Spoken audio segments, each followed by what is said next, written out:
করেছি এবং ডায়মন্ড হারবারে আমি অঞ্চল ভিত্তিক করেছি। নন্দীগ্রামে যেহেতু প্রথমবার করলাম এবং আমাদের কাছে সময়ও কম ছিল, মানুষ প্রায় 2 মাস 2.5 মাস ধরে আমাকে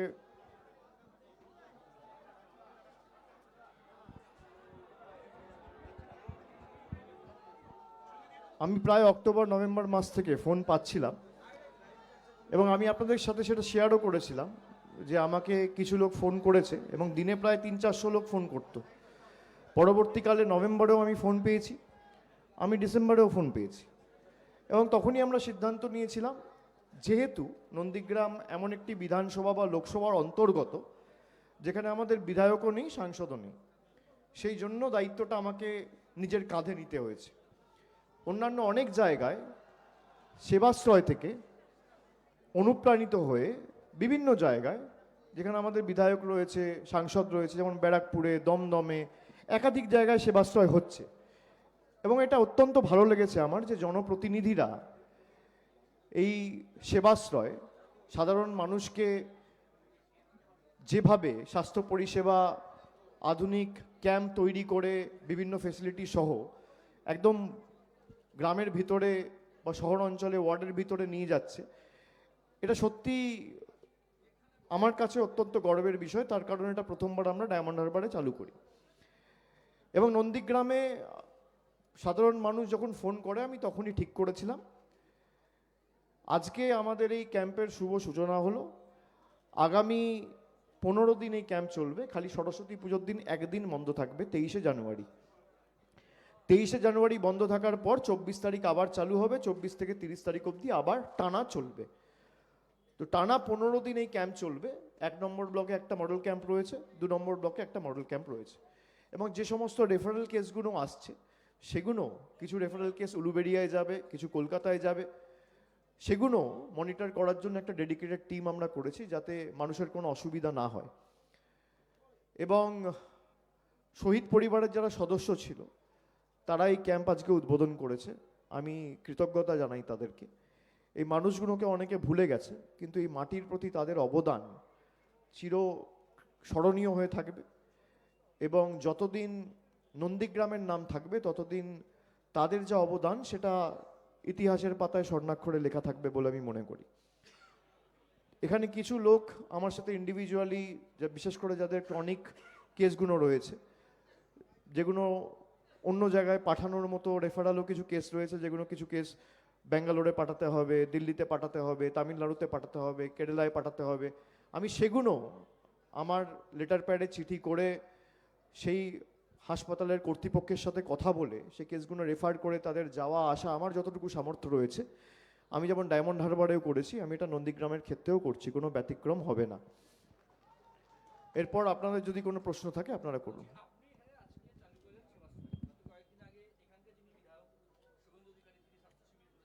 আপনি মাইক নিন, তাহলে যারা আছে শুনতে পাবে এবং সবাই বুঝতে পারবে।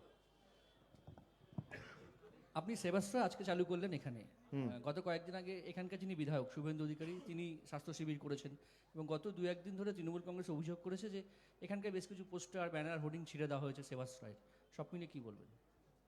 না দেখুন, আমি যেটা আপনাদের বললাম যে আমি প্রথমবার অক্টোবরে ফোন পাই, মানুষের অধিকার রয়েছে বলার, আমার একটা হেল্পলাইন নাম্বার রয়েছে, এক ডাকে অভিষেক, সেখানে খালি ডায়মন্ড হারবারের লোকজন নয়, বাংলার যে কোনো প্রান্ত থেকে যে কেউ ফোন করতে পারে, যে কোনো সমস্যার কথা তারা জানাতে পারে। নন্দীগ্রামের মানুষ ফোন করে জানিয়েছিল এবং সেটা খবরে আসতে তখন তিনি নভেম্বর মাসে শুরু করেছিলেন, কিন্তু আমি যেটা শুনেছি 2 দিন 3 দিন করে আবার বন্ধ করে দেয়, তারপর আবার যেই নন্দীগ্রামে সেবাশ্রয়ের পোস্টার, ব্যানার দেখতে পায় আবার চালু করে। তো এটাই বোঝা যাচ্ছে যে লোক যদি আলটিমেটলি সেবাশ্রয়ের মডেলকে এন্ডোর্স করে তাহলে মানুষ অরিজিনালের পক্ষে থাকবে, ডুপ্লিকেটের পক্ষে কেন থাকবে? যারা সেবাশ্রয় চালু করেছে, আমি এই যেখানে চালু করলাম, আপনারা অনেকে বলতে পারেন যে ভোটের আগে চালু করলো। ভোটের আগে যদি চালু করে বা তৃণমূল এখানে জেতেনি বলে চালু করেছে, তাহলে এরকম 78টা কেন্দ্র রয়েছে যেখানে তৃণমূল হেরেছে, 77টা পেয়েছিল বিজেপি, একটা পেয়েছিল আইএসএফ।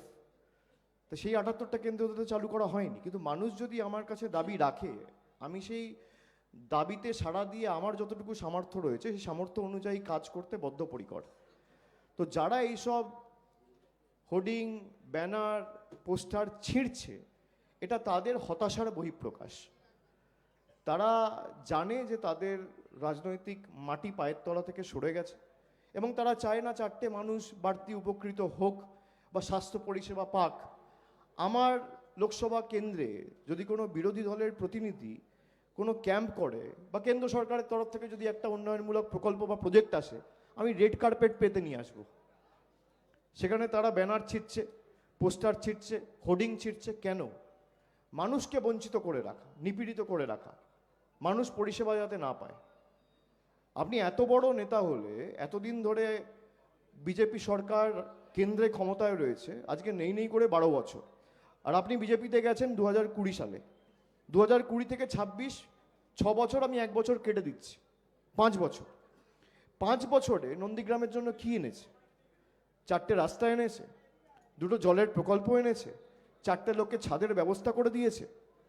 কোনো পরিযায়ী শ্রমিক যদি বাইরে কাজ করতে গিয়ে বিপদের মুখে পড়েছে, তাকে তার সাহায্যটুকু একটা জনপ্রতিনিধি হিসেবে যতটুকু সাহায্য করা উচিত ততটুকু সাহায্যের হাতও বাড়ায়নি। ভীমচন্দ্র বারিক বলে একজন ভদ্রলোকের কথা আপনাদের সকলের মনে থাকবে, যাকে কেরালায় ধাক্কা দিয়ে মেরে ফেলা হয়েছিল। তার ডেড বডিটুকু পর্যন্ত আনার সৎসাহস বা সৌজন্যতা এই বিধানসভার বিধায়ক দেখেননি। এটা আপনার কর্তব্য নয়? তৃণমূলের প্রতিনিধিরা তার বাড়িতে গেছে, তার মৃতদেহকে কেরালা থেকে কলকাতা অবধি নিয়ে এসে নন্দীগ্রামে পৌঁছে দেওয়ার ব্যবস্থা তৃণমূল করেছে। যদিও তৃণমূল নন্দীগ্রামে যেতেনি, কিন্তু মানুষের পাশে দাঁড়ানোর প্রশ্ন যখনই উঠেছে, তৃণমূল ছাড়া মানুষ আর কাউকে পায়ওনি। এটাই পার্থক্য। আজকে এসআইআর এর নাম করে আমার কাছে তথ্য রয়েছে, এই যে 7-8 জন আত্মঘাতী হয়েছে খালি পূর্ব মেদিনীপুর জেলা থেকে। আপনি হিন্দু মুসলমানের কথা বলেন, এখান থেকে প্রায় 8 জন মারা গেছে এসআইআর ঘোষণা হওয়ার পর থেকে। এদের মধ্যে কজন হিন্দু, কজন মুসলমান শুভেন্দু অধিকারীর নলেজে রয়েছে? কাদের কারণে মারা গেছে? যারা এসআইআর করে গলা ফাটিয়েছিল। আজকে এই 8 জন মানুষের মৃত্যুর দায় কার? আপনারা চাইলে আমি নামগুলো পড়ে দিতে পারি, এবং সেখানে যেমন হিন্দু সম্প্রদায়ের মানুষ রয়েছে, সংখ্যালঘু সম্প্রদায়ের মানুষও রয়েছে। কিন্তু আমরা তো জাতি ধর্ম দেখে মানুষকে মৃত্যুর মুখে ঠেলে দিই না। যারা হিন্দুদের রক্ষাকর্তা হিসেবে নিজেদেরকে দাবি করে, এই 8 জনের মধ্যে 6 জন হিন্দু যারা মারা গেছে, তাদের বাড়িতে কি একবার বিজেপির কোনো প্রতিনিধি গেছে? বিরোধী দল নেতা কারো পাঠিয়েছে? বিজেপির কোনো নেতা গেছে? সুতরাং সেবাশ্রয় দেখে যারা বিচলিত, যারা ভীত, যারা সন্ত্রস্ত, যাদের মনে কাঁপুনি শুরু হয়ে গেছে, সেবাশ্রয় চলবে। এবং আগামী দিন মানুষ যদি চায়, মানুষ যদি সুযোগ দেয় তৃণমূল কংগ্রেসকে কাজ করার, সেবাশ্রয় প্রতি বছর নন্দীগ্রামে হবে। কারোর বুকের পাঁটা থাকলে আটকে দেখাবে। 2021 সালের বিধানসভা নির্বাচনে এই কেন্দ্রে বিজেপি জিতেছিল 1956 ভোটে। আপনি যা মানুষের স্বতঃস্ফূর্ততা দেখে আসলেন, আপনার জয়ের টার্গেট কত? 1 নম্বর প্রশ্ন। আর দ্বিতীয়ত হচ্ছে ডায়মন্ড হারবারের পর নন্দীগ্রাম, পরের ডেস্টিনেশন কি বালুরঘাট সেবাশ্রয়ের? না না, এগুলো তো সাবজেক্ট টু স্পেকুলেশন। বালুরঘাটে তো বিজেপির অনেক বড় বড় নেতা রয়েছে, তো তারা কিন্তু তাদের মধ্যে যে আপনি যার কথা মেনশন করছেন, আপনি যেহেতু বালুরঘাট বললেন আমি বলছি, ওখানে বিজেপির প্রতিমন্ত্রী রয়েছে, কেন্দ্র সরকারের প্রতিমন্ত্রী।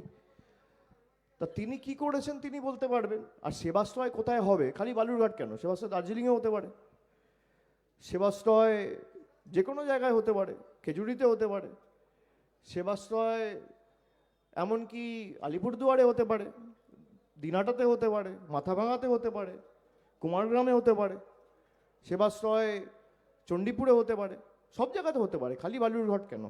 আর আপনি আমার টার্গেট নিয়ে জিজ্ঞেস করছেন যে আমাদের টার্গেট কি। আমরা প্রত্যেকটা আসনে যখন লড়াই করি, আমরা জেতার জন্য লড়াই করি, আমরা হারার জন্য লড়াই করি না। আমি 294টা আসনে যখন জিতবো, আমার দলের সিম্বল নিয়ে আমরা যখন কর্মীদেরকে নিয়ে প্রচারে নামবো, মানুষের কাছে আমাদের উন্নয়নের খতিয়ান নিয়ে মানুষের কাছে পৌঁছাবো, আমাদের সরকার 15 বছরে কি কাজ করেছে, আমার লক্ষ্য প্রত্যেকটা আসনে যাতে জোড়া ফুলের প্রার্থীরা জেতে। আমার টার্গেট 294 জেতা। কটা তৃণমূল জিতবে আর কটা তৃণমূল হারবে তার মূল্যায়ন তো সাধারণ মানুষ করবে, সেটা মানুষের উপর ছেড়ে দেওয়া হোক। আরো খবর পেপার এবং বাংলা জাগো চ্যানেল থেকে চয়নিকা ব্যানার্জি। কিছুক্ষণ আগে এসআইআর প্রসঙ্গে আপনি বললেন, আমরা দেখলাম যে প্রথম পর্বে আত্মহত্যা, তারপরে আন্দোলন, এখন গণ ইস্তফা। গতকালই আমরা দেখেছি ফরাক্কায় এত হিউজ প্রেশার, বিভিন্ন সময় হোয়াটসঅ্যাপে যে ধরনের মেসেজ দেওয়া হচ্ছে এবং প্রতিনিয়ত চেঞ্জ করা হচ্ছে, তার জন্য গণ ইস্তফা দেওয়া হলো। আপনারা 5 বার চিঠি লিখে ফেলেছেন ইতিমধ্যেই, কিন্তু এখনো পর্যন্ত কোনো সৎ উত্তর কিংবা সৎ পদক্ষেপ নেওয়া হয়নি। আপনি কি বলবেন নির্বাচন কমিশনের ভূমিকা নিয়ে? না, আপনারা এটা দেখেছেন, এমনকি মুখ্যমন্ত্রী নিজে 4 বার চিঠি লিখেছে, তার কোনো সদুত্তর পাইনি। আমরা ডিসেম্বর মাসের 31 তারিখ দিল্লিতে গিয়ে ইলেকশন কমিশনের ফুল বেঞ্চের সাথে বৈঠক করেছি। সেখানে বেসিক যে আমাদের প্রশ্নগুলো ছিল, কোনো প্রশ্নের সদুত্তর আমরা পাইনি, একটা প্রশ্নেরও। এবং এই যে লজিক্যাল ডিসক্রিপেন্সির নামে যাকে যখন ইচ্ছা ডেকে পাঠানো, নোটিশ দেওয়া, এটা একমাত্র বাংলায় হচ্ছে। ভারতবর্ষে যেখানে যেখানে এসআইআর হচ্ছে, আমি আপনাদের অনুরোধ করব যে আপনার সাংবাদিকদের এটা কর্তব্য মানুষকে অবগত করা। Logical discrepancy only in Bengal, আর কোথাও কিন্তু লজিক্যাল ডিসক্রিপেন্সির কোনো কেস নেই। এই যে সাসপিশন লিস্ট তৈরি করা এবং মানুষকে যখন ইচ্ছা হয়রানি করার জন্য একটা নোটিশ পাঠিয়ে দিলাম, তার নামের একটা বানান ভুল রয়েছে, ভুল রয়েছে তো আপনার জন্য, আপনার কাছে হয় 2002 এর লিস্ট নেই, নইলে ডিজিটাইজ লিস্ট আপনার কাছে নেই, নইলে বিএলওদের আপনার ট্রেনিং দেননি। অপরিকল্পিতভাবে মানুষকে হয়রান করার জন্য এসআইআর ঘোষণা হয়েছে। এটাই তো আমরা প্রথম দিন থেকে বলে আসছি, অপরিকল্পিত এসআইআর।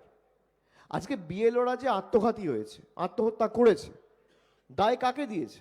নির্বাচন কমিশনকে দিয়েছে। তার কারণ হঠাৎ করে সব দায় বিএলওদের উপর চাপিয়ে দেওয়া হচ্ছে, যে আজকের মধ্যে 1000 ফর্ম ডিজিটাইজ করতে হবে, আজকের মধ্যে এতগুলো ফর্ম কমপ্লিট করতে হবে। কি করে করবে? তারা তো মানুষ। আপনি কোনো রকম কোনো প্রশিক্ষণের ব্যবস্থা করবেন না, তাদেরকে ট্রেনিং দেবেন না, তাদেরকে রিসোর্স দেবেন না, তারা করবে কোত্থেকে?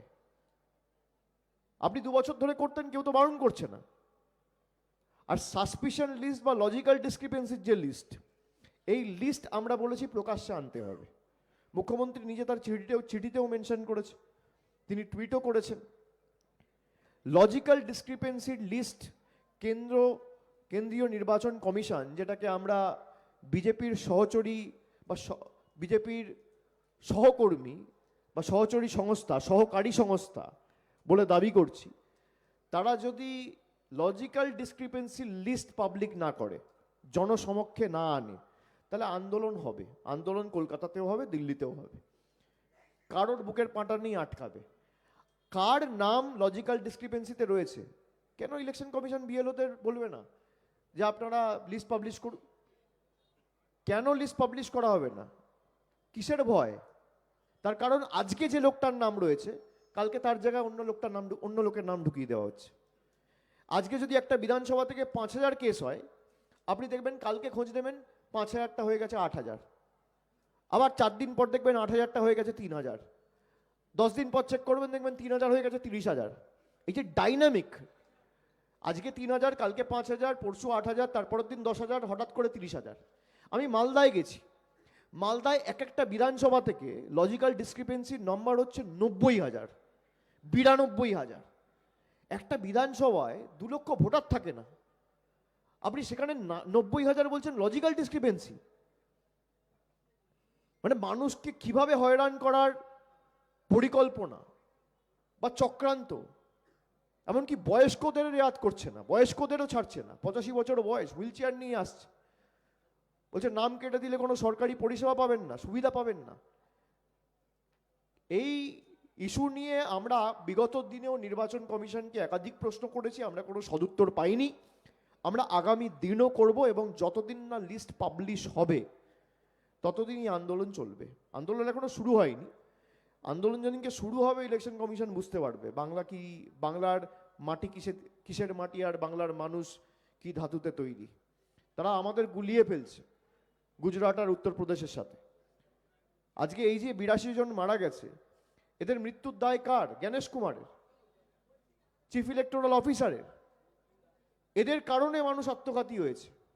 এই বিএলওগুলোকে তৃণমূল সরকার অ্যাপয়েন্ট করেনি, ইলেকশন কমিশন অ্যাপয়েন্ট করেছে। এই বিএলওরা তাদের সুইসাইড নোটে ইলেকশন কমিশনকে দায়ী করে গেছে। দায় ইলেকশন কমিশনের, এড়াতে পারে না। আর এই যে 82 জন প্রায় মারা গেছে, এর মধ্যে কতজন হিন্দু আর কতজন মুসলমান? বিজেপিকে জিজ্ঞেস করুন তো।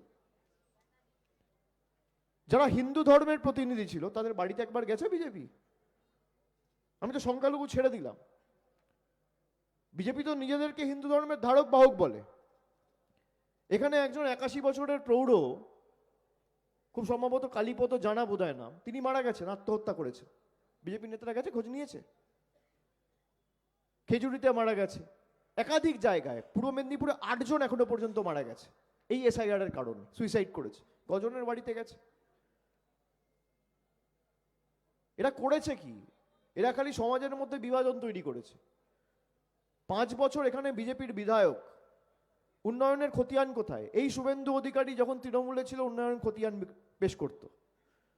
আপনারা প্রশ্ন করুন, এই শুভেন্দু অধিকারী যখন তমলুকের সাংসদ ছিল, যখন 16 থেকে 21 নন্দীগ্রামের বিধায়ক ছিল, প্রতি বছর উন্নয়নের খতিয়ান মানুষের কাছে তুলে ধরত।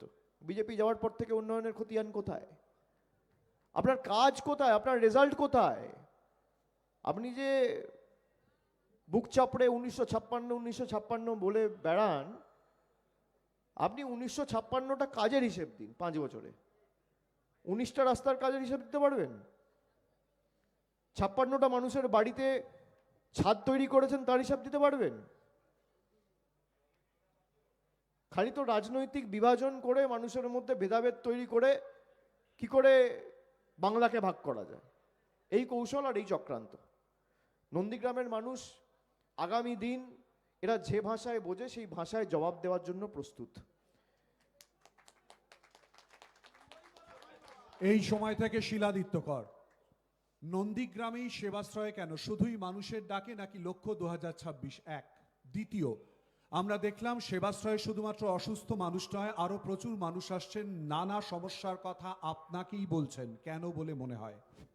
যারা এসছেন প্রথমত তাদেরকে জিজ্ঞেস করুন, আপনি এখানে আছেন। প্রশ্নটা আমাকে না করলে তাদেরকে করলে আমি বেশি খুশি হতাম। আর 1 নম্বর, আপনার প্রশ্নের অলরেডি আমি উত্তর দিয়েছি, যে এখানে যেহেতু আমার কাছে যদি বালুরঘাট থেকে রিকোয়েস্ট আসে আমি নিশ্চয়ই করব, আমার কাছে যদি বিষ্ণুপুর থেকে রিকোয়েস্ট আসে আমি নিশ্চয়ই করব, কিন্তু যেহেতু এখানে তৃণমূলের সাংসদ নেই, তৃণমূলের বিধায়ক নেই, দায়িত্ব আমাদের অনেক বেশি, মানুষের আশা প্রত্যাশা রয়েছে, আমি মানুষকে খালি হাতে ফেরাতে পারি না। মানুষ যেহেতু তৃণমূলের কাছে আশা করেছে, এক ডাকে অভিষেকে ফোন করে বলেছে, আমরা যে কায়দায় সেবাশ্রয় করেছি, আগামী দিন যদি তৃণমূলের প্রতিনিধি এই মাটি থেকে যেতে, অঞ্চলে অঞ্চলে সেবাশ্রয় হবে। এবার তো একটা মডেল ক্যাম্প দেখছেন, নন্দীগ্রামে 17টা অঞ্চল, 17টা ক্যাম্প হবে। কি আটকাবে? 1 নম্বর ব্লকে 10টা ক্যাম্প, 2 নম্বর ব্লকে 7টা ক্যাম্প, তারপর মডেল ক্যাম্প হবে। 2টো ব্লকে 2টো মডেল ক্যাম্প আর 17টা ক্যাম্প, যেটা ডায়মন্ড হারবারে হয়। এটাকেই লোক তো ব্যঙ্গ বিদ্রুপ করে ডায়মন্ড হারবার মডেল বলে। তো ডায়মন্ড হারবার মডেল কি? বিজেপির নেতারা একবার এসে ওইখানে ঘুরে যাক। যাদের মাথার সমস্যা রয়েছে, ভাঁট বকে সকাল থেকে রাত অবধি, এখানে সাইকিয়াট্রিস্ট রাখা রয়েছে, নিউরোলজিস্ট আছে, যার যা প্রয়োজন আসুন, অবারিত দ্বার, কোনো অসুবিধা নেই, বিনামূল্যে বিনা পয়সায় চিকিৎসার ব্যবস্থা করা হয়েছে।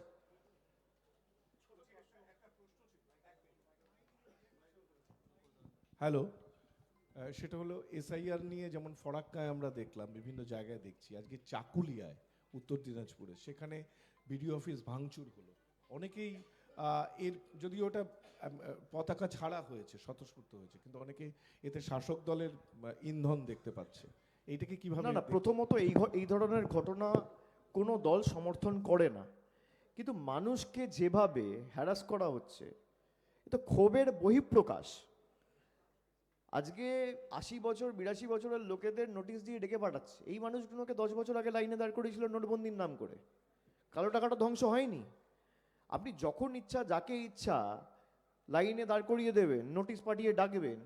অমর্ত্য সেনকে নোটিশ পাঠিয়ে ডাকছে, মানুষের ক্ষোভ হবে না? এরা ঘুষপেটিয়ার কথা বলে, আমাদের বাংলাদেশি বলে। এই যে 58 লক্ষ নাম বাদ গেছে, তাদের মধ্যে কজন বাংলাদেশি? আপনারা জিজ্ঞেস করুন বিজেপি নেতাদের।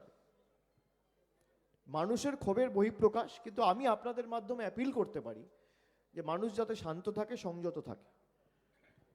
যারা ইলেকশন প্রসেসের সাথে জড়িত, সে বিএলও হোক, ইআরও হোক, এইআরও হোক, ডিইও হোক, সবার উপর যে চাপ তৈরি করেছে ইলেকশন কমিশন, 2 বছরের কাজ 2 মাসে করতে হবে। কলকাতা থেকে নন্দীগ্রাম আসতে গেলে 2 ঘন্টা লাগে, আমি যদি বলি আপনাকে 20 মিনিটে পৌঁছাতে হবে, আপনি তো আসতে পারবেন না। আপনি আসতে গিয়ে 4টে অ্যাক্সিডেন্ট হবে, তাই হচ্ছে। আমি 2 ঘন্টার রাস্তা বড়জোর হয়তো 1 ঘন্টা 45 মিনিটে টানতে পারি, কি 1 ঘন্টা 50 মিনিট হতে পারে, আরও তাড়াতাড়ি চালালে 1 ঘন্টা 40 মিনিট হতে পারে। কিন্তু 15 মিনিটে 20 মিনিটে যদি আমি পৌঁছাতে যাই, তাহলে আমাকে 240-এ গাড়ি চালাতে হবে। আর 240-এ গাড়ি চালাতে হলে কি হবে, 100 মিটার অন্তর অন্তর একটা করে দুর্ঘটনা ঘটবে, তাই হচ্ছে। মানুষের ক্ষোভের বহিঃপ্রকাশ, এর জন্য একমাত্র দায়ী ভারতীয় জনতা পার্টি এবং ইলেকশন কমিশন। যত নোটিশ এরা পাঠাবে, বিজেপির ভোট তত কমবে। এরা ভাবছে নোটিশ পাঠিয়ে মানুষকে হয়রান করবো, তো এরা ভাবছে নোটিশ পাঠিয়ে মানুষকে শিক্ষা দেবো, মানুষ ভোট দেয়নি বলে। তারা ভুলে যাচ্ছে, এই যে আমি এখানে দাঁড়িয়ে আছি নন্দীগ্রাম, পূর্ব মেদিনীপুর, আগে তো অবিভক্ত মেদিনীপুর ছিল, এই মাটি কোনোদিন বশ্যতা স্বীকার করেনি। সর্বাধিনায়ক সতীশ সামন্তর মাটি, বীরেন্দ্র শাসমলের মাটি, মৃতদেহটা সোজা করে পুড়িয়েছিল। আর সেই মাটি চক্রান্ত করে বাংলার টাকা আটকেছে, সে তো নিজে স্বীকার করছে যে টাইট দিতে টাকা আটকেছি। সুকান্ত মজুমদার আবার বলে আমি ফোন করব টাকা ছেড়ে দেবে। তো এই যে বিজেপির নেতাদের যে কমেন্টগুলো, যে সমস্ত স্টেটমেন্টগুলো তারা 5 বছর ধরে দিয়ে এসছে, এই যে বাংলা বিরোধী, এটা তো প্রমাণিত। বাংলার ক্ষেত্রে লজিক্যাল ডিসক্রিপেন্সি, আরে গুজরাটের ক্ষেত্রে নয় কেন? বাংলার থেকে 3 গুণ নাম উত্তরপ্রদেশে বাদ গেছে, বাংলার থেকে বেশি নাম তামিলনাড়ুতে বাদ গেছে, গুজরাটে বাদ গেছে, তাহলে সেখানে লজিক্যাল ডিসক্রিপেন্সি নেই কেন? আপনি মাইক্রো অবজারভার, ডিস্ট্রিক্ট অবজারভার, অমুক অবজারভার, তমুক অবজারভার, সব বাংলায়। উত্তরপ্রদেশে 4 কোটি লোকের নাম বাদ গেছে, ভোটার রোলের 12%। তাহলে উত্তরপ্রদেশে মাইক্রো অবজারভার নেই কেন? প্রশ্ন উত্তর দিতে পারবে বিজেপি বা ইলেকশন কমিশন? এদের ক্ষমতা আছে। তো আজকে যে ঘটনাগুলো ঘটছে, আমরা অ্যাপিল করতে পারি, আপনারা সংবাদ মাধ্যমে কাজ করেন, আপনাদেরও উচিত সঠিক তথ্যটা মানুষের কাছে উপস্থাপিত করা, পরিবেশন করা। আপনারা সে কাজটা করুন, আপনারাও আপনাদের তরফ থেকে অ্যাপিল করুন, আমরাও আমাদের তরফ থেকে অ্যাপিল করতে পারি। এবং আপনারা হঠাৎ করে রটিয়ে দিলেন তৃণমূল কংগ্রেস এসআইআর এর বিরুদ্ধে, তার কারণ তৃণমূল কংগ্রেস ভয় পাচ্ছে। আমি তো আজ থেকে 3 মাস আগে বলেছি, এর সাথে নির্বাচনকে গোলাবেন না, আমরা সারা বছর মানুষের সাথে থাকি। আপনার মৌলিক অধিকার কেড়ে নেওয়ার নাম হচ্ছে এসআইআর। এসআইআর মানে, যেটা আমরা আগে বলেছি, স্পেশাল ইন্টেন্সিভ রিভিশন না, সাইলেন্ট ইনভিজিবল রিগিং। জীবন্ত মানুষকে ভোটার লিস্ট থেকে বাদ দিয়ে দিচ্ছে। এর ভুড়ি ভুড়ি উদাহরণ আমার সভা থেকে আমি দেখিয়েছি, স্টেজে দাঁড়িয়ে থেকে। জলজ্যান্ত জীবিত মানুষ তাকে ঘোষণা করে দিয়েছে ডেড, মৃত। 10, 15, 20 না, 100 এমন কেস রয়েছে। গত 2 দিন আগে বাঁকুড়ায় 10,000 ফর্ম 7 ধরা পড়েছে। ফর্ম 7 কি? ফর্ম 7টা কি? ফর্ম 7 হচ্ছে ডিলিশন। যাদের ফর্ম 7 জমা করতে গেছিল, ওই 10,000 লোকই বেঁচে রয়েছে। আর নিয়ম অনুযায়ী আপনি 10টার বেশি ফর্ম 7 জমা করতে পারেন না। আপনি 10,000 ফর্ম 7 জমা করতে গেছেন ইয়ারোর কাছে। নির্বাচন কমিশনের যদি ক্ষমতা থাকে, সার্কুলার ইস্যু করুক, নোটিফিকেশন ইস্যু করুক, তারা তো করে না। এই যে হঠাৎ করে বলে দিল BLA-2টা থাকবে না হিয়ারিংয়ে, কেন থাকবে না? নোটিফিকেশন কোথায়? আমি তো 31শে ডিসেম্বর মিটিং করতে গেছি, এখনো পর্যন্ত নোটিফিকেশন ইস্যু করতে পারিনি। যদি নোটিফিকেশন ইস্যু করে, ভারতের সংবিধান পাল্টে যাবে। এদের ক্ষমতা নেই, এরা ফোন করে জোর জবরদস্তি হোয়াটসঅ্যাপের মাধ্যমে ডিরেকশন দিচ্ছে। আপনি কি করে বলতে পারেন কে বেঁচে আছে, কে মারা গেছে? 10,000 ফর্ম 7 বিজেপির লোকেরা জমা দেবে? এক একটা বিধানসভা থেকে যদি 10,000 করে নাম কাটে, তাহলে 294টা বিধানসভা, এখানেই তো খালি ফর্ম 7 জমা করে 30 লক্ষ লোকের নাম কাটার প্ল্যান করেছে এরা। যেটা দিল্লিতে করেছিল, অরবিন্দ কেজরিওয়ালের সিটে, নিউ দিল্লি বিধানসভা সিট, 20,000 লোকের নাম বাদ দিয়েছিল আর 25,000 লোকের নাম অ্যাড করেছিল। এটা আম আদমি পার্টি ধরতে পারেনি, আমরা ধরেছি এখানে হাতে নাতে। চুরি করতে গিয়ে চোর ধরা পড়েছে, আর ওখানে একতরফা করে নিয়েছিল। আমি সে কারণেই বলেছি যে ভোটের চুরি ভোটার লিস্টে হচ্ছে, ইভিএমে নয়। তার কারণ ইভিএম চেক করার আপনি সুযোগ পাবেন, ইভিএম র্যান্ডামাইজেশনের দিন পাবেন, মক পোলের দিন পাবেন, কিন্তু ভোটার লিস্ট গায়ের জোরে নাম ডিলিট করে দেওয়া হচ্ছে। আজকে বলছে BLO-দের ইস্তফা দিতে হবে নাম ডিলিট হলে। কেন ইলেকশন কমিশন দেবে না? নাম ডিলিট হয়েছে তো সীমা খান্নার জন্য। যদি এই মৃত্যুগুলোর জন্য একজন দায়ী হয়ে থাকে, তার নাম হচ্ছে জ্ঞানেশ কুমার। আর আমি নাম ধরে বলছি, আমার বিরুদ্ধে এফআইআর করা থাকলে করুন, আমার বিরুদ্ধে যদি মামলা করার থাকে করুন, আপনার ক্ষমতা থাকলে আমাকে হাইকোর্ট সুপ্রিম কোর্টে নিয়ে যান, আমি আইনত লড়াই লড়বো। কিন্তু যে বিএলওদের আপনি অ্যাপয়েন্ট করেছেন সেই বিএলওরা আপনাকে দায়ী করেছে। আর কারোর কোনো প্রশ্ন আছে?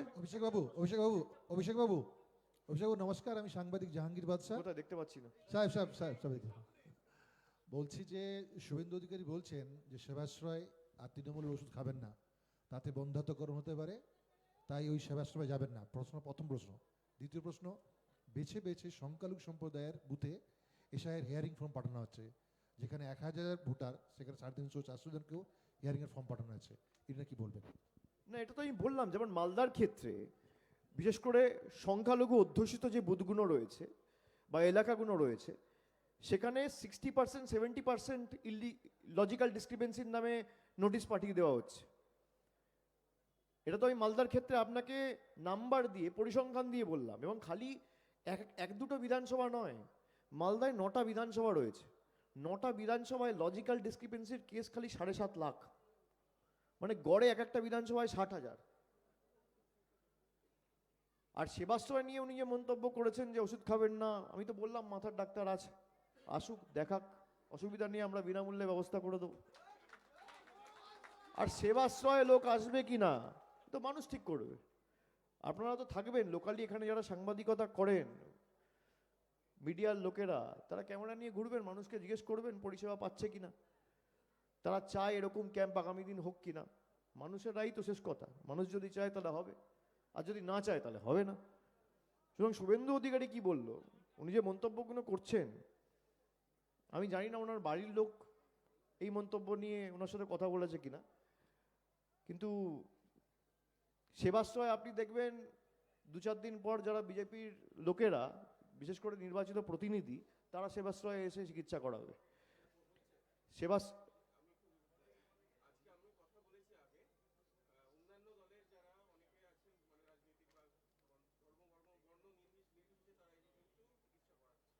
এখানে তো রাজনীতির কোনো ব্যাপার নেই, আসুক।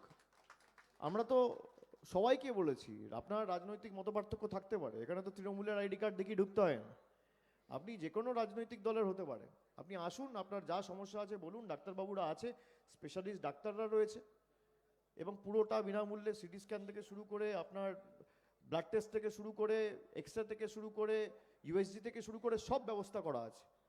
একটা proper referral centre, multi super speciality হাসপাতালে যে পরিষেবাগুলো অ্যাভেলেবেল থাকে, সেগুলো সব একটা মডেল ক্যাম্পে আপনি পাবেন। তো আমি অনুরোধ করব বিজেপির নেতাদের এবং এখানকার বিধায়কের, যদি আপনার চিকিৎসা করাতে হয় আসুন, দরকার নেই কোনো ওষুধ খেতে হবে না, মাথাটা দেখিয়ে যান।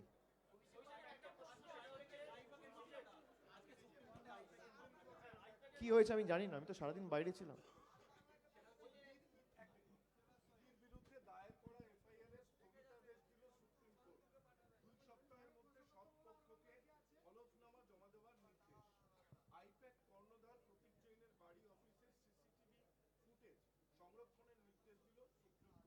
ঠিক আছে, কোর্টের ম্যান্ডেট রয়েছে নির্দেশ দেওয়ার।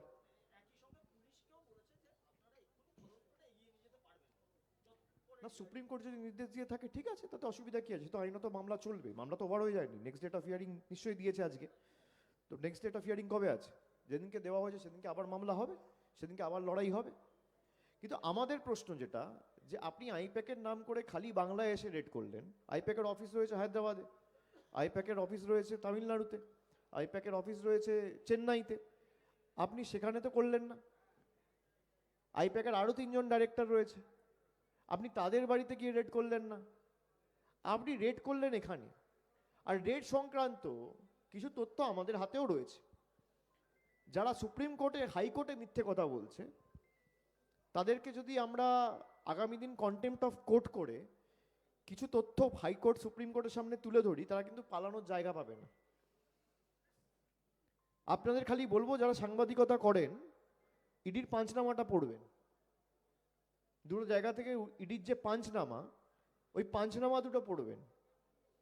এখানে যে বলা হচ্ছে মুখ্যমন্ত্রী জোর জবরদস্তি এসে তথ্য লোপাট করে সব তথ্য নিয়ে চলে গেছে, যারা অফিসাররা ছিল তারা রেড শেষ করার পরে যে পাঁচনামাটা লিখেছে, সেই পাঁচনামাটা একবার পড়ে দেখবেন। এবং কিছু তথ্য যদি আমাদের হাতে থাকে, যা নিশ্চিতভাবে রয়েছে, আমরা আগামী দিন সুপ্রিম কোর্টের হাতে বা হাইকোর্টের হাতে দেবো। সুপ্রিম কোর্ট ঠিক করবে পরবর্তীকালে কেসের ফাইনাল শুনানি সুপ্রিম কোর্ট হবে না হাইকোর্টে হবে। সুপ্রিম কোর্ট যদি হাইকোর্টের কাছে পাঠিয়ে দেয় তাহলে হাইকোর্টে হতে পারে, সেই ম্যান্ডেট কোর্টের আছে। কিন্তু ইডি চায় না হাইকোর্টে শুনানি হোক। ইডি যে পিটিশন ফাইল করেছিল সেই পিটিশনেরই আমি দেখছি গতকাল হাইকোর্টে অ্যাডজার্নমেন্ট চাইছে। একদিন হাইকোর্টে ফাইল করার পর পরদিন আবার সুপ্রিম কোর্টে ফাইল করেছে।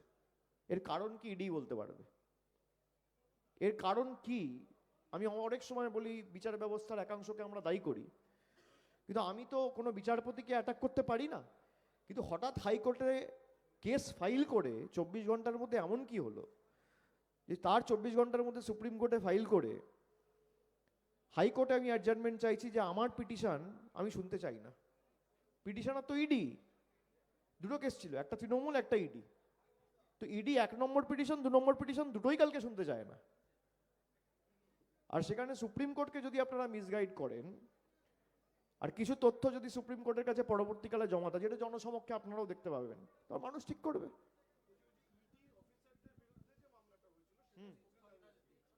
শুনলাম দিয়েছে, ঠিক আছে, সুপ্রিম কোর্টের রায়, সবাইকে মেনে চলতে হবে, এটা আপত্তি কোথায়? কিন্তু হিয়ারিং শেষ হয়নি, এটা interim order. Interim order can be changed any time.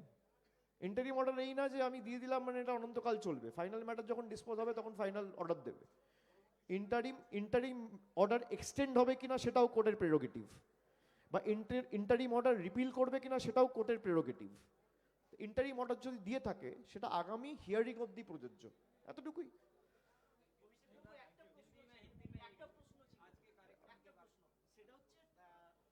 BJP के नेता से हिंदी में पूछ लो, वो सारे बात करते हैं हिंदी में, उनको बंगाली में बात करने में दिक्कत है। এখানকার বিরোধী দলনেতা প্রকাশ্য মঞ্চ থেকে একাধিকবার ঘোষণা করেছিলেন যে অভিষেক বন্দ্যোপাধ্যায় যে সেবাশ্রয় প্রকল্প করছে তার পাইপই হিসেব নেব, কোথা থেকে টাকা আসছে, চিকিৎসক কারা আসছেন, সমস্ত কিছু আমাকে হিসেব দিতে হবে। সেটা নিয়ে কি বলবেন? আপনি কোন চ্যানেলে কাজ করেন? আনন্দবাজার থেকে। খালি জিজ্ঞেস করুন যে আপনি হিসাব নেওয়ার কে? কে হিসাব নেবে? অথরিটি হিসাব নেবে, হাইকোর্ট হিসাব নেবে, আমার কাছে ইনকাম ট্যাক্স, তদন্তকারী সংস্থা নিতে পারে। আপনি এইটুকু জিজ্ঞেস করুন যে আপনি হিসাব নেওয়ার কে, আপনাকে অধিকার কে দিয়েছে? আপনার নামের পিছনে অধিকারী রয়েছে, তার মানে এই না যে যা ইচ্ছা অধিকার আপনার গজালো।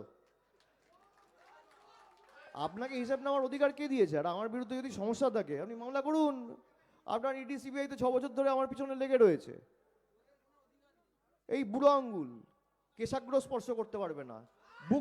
বুক ঠুকে এই নন্দীগ্রামের মাটিতে প্রতি বছর 17টা করে ক্যাম্প করে যাব। আর শুভেন্দু অধিকারী থেকে তার পরিবারের লোকেরা সেবাশ্রয় এসে চিকিৎসা করাবে, দেখবেন আগামী দিনে। আর ছেড়ে দিন, অনেক দেরি হয়ে গেছে।